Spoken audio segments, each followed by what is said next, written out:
தேவனுக்கு ஸ்தோத்திரம் உண்டாவதாக. நாம் தொடர்ந்து சீஷன் என்கிறதான ஒரு தலைப்பை பார்த்து கொண்டிருக்கிறோம்.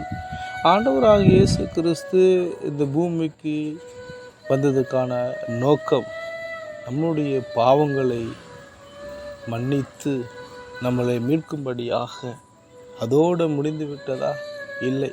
அவரை போல நாம் வாழ வேண்டும், அவருக்காக நாம் ஊழியம் செய்ய வேண்டும், சீஷனாக மாறி அநேக சீஷர்களை நாம் உருவாக்க வேண்டும் என்பதற்காக தான். புறப்பட்டு போங்கள், சகல ஜனங்களையும் சீஷராக மாற்றுங்கள், ஞானஸ்தானம் கொடுங்கள், என்னுடைய கட்டளைகளை போதியுங்கள், முடிவு பரியந்தும் உங்களோடு கூட இருக்கிறேன் என்று சொல்லியிருக்கிறார். தேவனுக்கு ஸ்தோத்திரம் உண்டாவதாக. பரத்திற்கு எடுத்துக்கொள் முன் 40 நாள் பூமியிலே சஞ்சரித்தார் என்று சொல்லப்படுகிறது. ஒரு மனிதன் விசுவாசி ஆகுவது ஈஸியான காரியம்தான். சீஷன் ஆகுவது மிகவும் கடினமானது. சீஷன் என்பவன் யார்? சீஷன் என்பவன் கற்றுக்கொண்டு மற்றவர்களுக்கு கற்றுக் கொடுப்பவனே சீஷனாக இருக்க முடியும். அந்த வேலையை நாம் சிறப்பாக செய்ய வேண்டும் என்று ஆண்டவர் விரும்புகிறார். அதனால தான் புறப்பட்டு போங்கள் என்று சொல்லுகிறார்.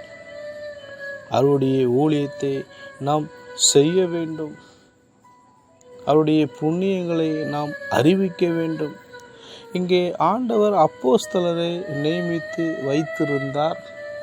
ஆனால் அவருடைய ஊழியங்கள் பார்க்கும்போது பெந்தகோஸ்த நாள் வரும்போது ஒரு இடத்திலே அவர்கள் ஒன்று கூடுகிறார்கள். ஒருமனப்பட்டவர்களாக அங்கே மேல் வீட்டிலே பரிசுத்த ஆவியினுடைய அபிஷேகம் ஒவ்வொரு மேலையும் ஊற்றப்படுகிறது.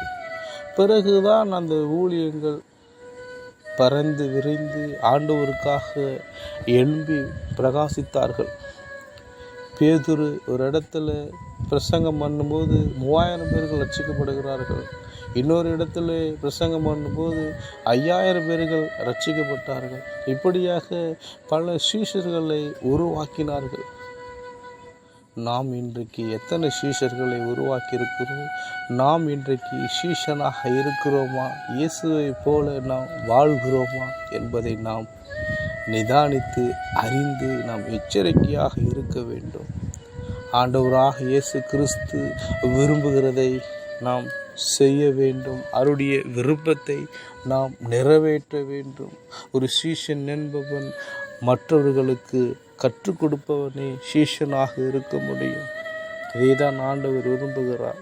நாம் தொடர்ந்து பார்ப்போம். ஆமென். Praise the Lord.